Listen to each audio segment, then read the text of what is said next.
Hi, my name's Robyn, and this is my channel. I decided to start doing a vlog to just like keep a track on what I am doing every day. And hi, this is my baby. This is my baby, Mercury. Hey, baby. All right. Um, so recently I have been through something, but like I know everybody's going through with this global pandemic going on, and also what's happening in America. A little bit of background story. I am actually Chinese. I am Chinese, not like Chinese American. So you can see I am Asian. I I am Chinese. I live in Beijing. Um, I've actually never lived abroad before, and I never went to international schools. But my English is okay, I think. So that's why my friend has always been encouraging me to start doing like English channels. While doing like videos in English, and I I graduated from grad school in 2017, and I started working in Beijing. I've done like before, like even in university in undergrad, I started doing a lot of things. Like I have sold cakes. I was a baker for a while. I still bake, but like it's my passion, not my profession. Um, I've sold houses. I worked in this housing company, working as their like housing agent for a while. And when I was in grad school, I worked in an insurance company, and I interned in a tobacco company. And after graduating, I worked in CAA, Creative Artist Agency. I think what most people knows, it's a talent agency based in Hollywood, but I worked in their Beijing office, and had I got to oh, that's my other cat. We got a great chance to meet a lot of talents and directors and writers, which it was such a great experience for me. But after a while, oh, that was a good story. When I was working there, there's some drama happening, and I decided after working there for a year, like over a year, I had to leave because my mental health was on the edge, and I was about to lose my mind. And that will be another video. So yeah, and so I left, and then I worked on the set for like shooting movies. I worked as a production assistant for a while, and then there's a thing called the entertainment winter in Beijing has came, and like there's no hot money in the industry, and a lot of people lost their job. That includes me. I lost the job at this production company as the PA production assistant. So I was kind of lost for a while, and I started doing translating, like including simultaneous translating uh,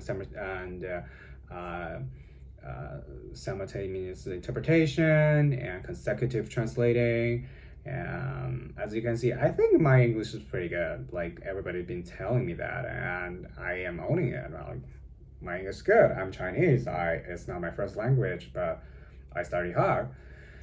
Um, then that was last year. No, the year before that was 2018, and so I found this.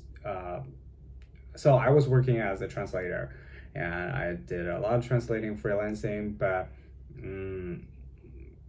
I kind of wanted to like maybe work in an office. So I joined this company, like just like doing productions, helping them as a PA and translator, but it's not like a full-time. It was not supposed to be a full-time job, and I was the freelancer there.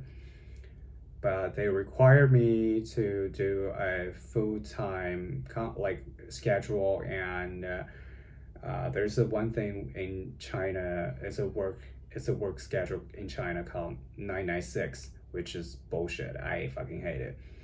996 is from 9 a.m. to 9 p.m. and 6 days a week. And I worked there only for like, I was freelancing for them, and they already underpaid me, and they're like, you need to do 996, and then I was like, no, I'm not doing it. And then right before that was right before the pandemic started, like later last year, so earlier, like maybe January. And I'm like, nope, I'm out. I'm going to do self-quarantine, and I'm gonna find a better job. And I was so confident, and boom, I didn't know the whole COVID-19 would be so bad. So I was unemployed for like 1, 2, 3, 4, for like 5 months.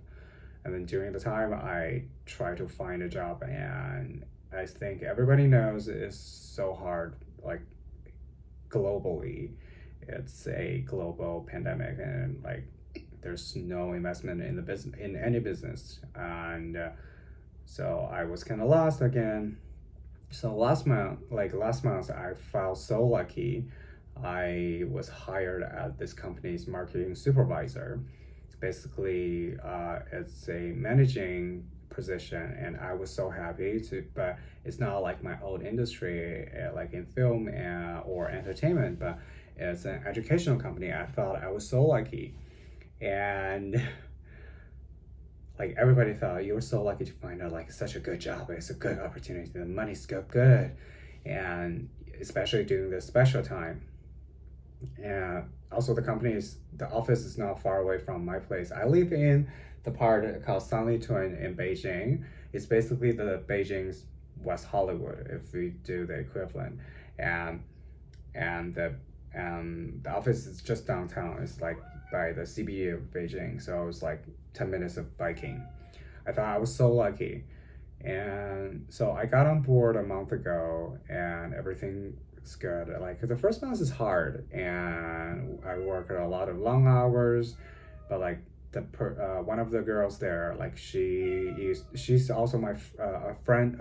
She's a friend of my friends, so she's like super. She took care of me, and we worked like as a team, and we work so well.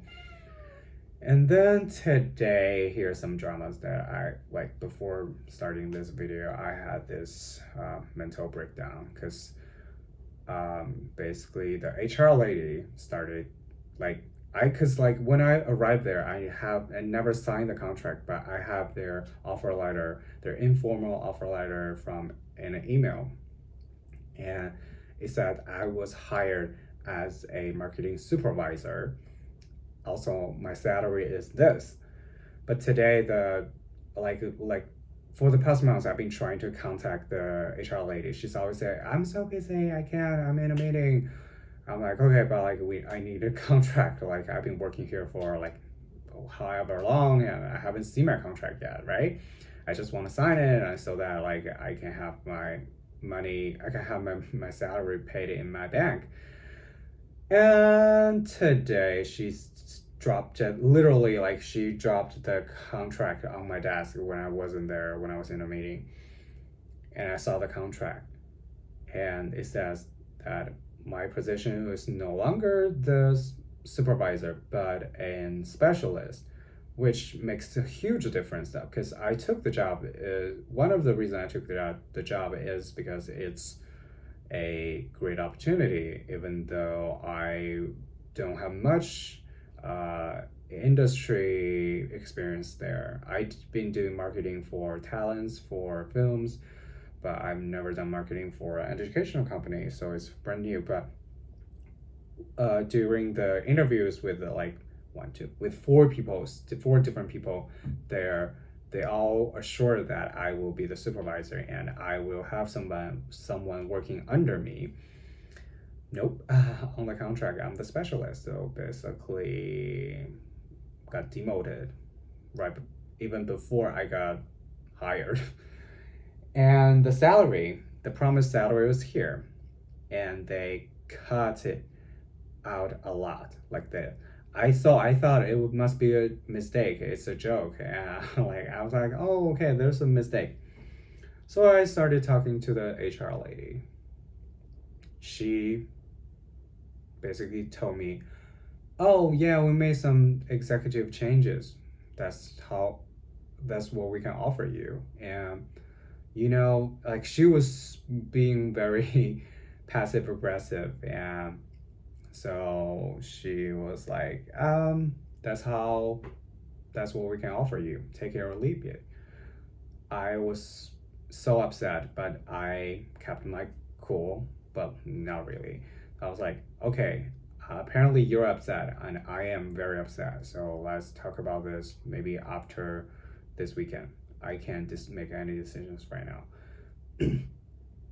And so I thought it's just a mistake, and apparently they're trying to take advantage of this whole pandemic situation so that they can, like, basically the title and the salary was a gimmick, and they lured me in, and if like they're gonna take advantage of people wanting a job so badly. And so I'm making this, like today I'm like, I can't make any decisions. So I talked to my friends, and they're like, oh, you need to go through everything and collect every evidence to so that you can leverage with them. Like, I agree with that. And yeah, that's what happened today. So that kind of like, nah, I need to talk to someone. But my roommate, she is stuck outside of China because the travel ban. So she couldn't get back. She's Canadian, so her passport, like she can get it to mainland China with a Canadian passport. Um, so she's stuck in Bali, and most of my friends are like either away or they're busy, or like I can't see them right now because like Beijing recently just got a second wave, but like I think everything's in control. Well, also tomorrow I'm taking the COVID-19 test. Um, our complex is basically recommending us to do this free test. So in China right now, we have a lot of like test kits, and like basically we're trying to scan, like trying to screen the whole, at least screen the whole Beijing. So for those who works as like in like maybe public services, or like if you work in a restaurant, or you work in the subway, the government will provide you a free test. And for those who has like maybe like you were exposed to the virus, or you work in a hospital, and they will always like give you a free test. And for me, like we will only pay, I think it's like 160 kwai for the test. The rest of us is a 160 kwai, which is 20 25 $23 23 US dollars. So it's not that bad. And also I just want to like feel safe, feel healthy. I would just do it. um so yeah, that's basically what is going on. And tomorrow when I'm doing the test, I will be making another vlog. And thank you for being here. I hope there's someone watching. I'm not trying to be famous or anything. I just want to have someone to talk to. So, because my friend's not here, and you are my friends. Thank you for watching, and I will see you when I see you. Oh, also, spread the love. This is love, and stay healthy. Also, even though I'm Chinese and I've never been to America, I've never been outside of China before, I want you to know that I support our black sisters and brothers, and especially I support our black trans brothers and sisters. Yeah, like the BLM movement is so touching, and I've been following all of the informations, all of the news. I think we need to make our voice speak out. So, yellow peril for the black power. Spread love.